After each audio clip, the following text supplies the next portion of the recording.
ఆ తారా మండలము వలె బ్రహ్మాండమే కోలకొండను తలపించే అఖండ రూపమే ఆ నింగి తారలే నీకు పసిడి హారమై ఆ పండు వెన్నెలే నీకు నుదుట తిలకమై సకల పూల కలయిక నీకు పల్లకై ఆ శివుని చిన్న బిడ్డగా చిత్రం బతుకమ్మ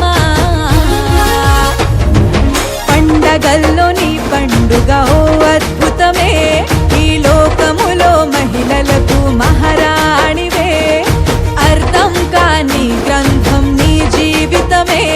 ఈ పుడమి పైన ప్రతి గుండెకు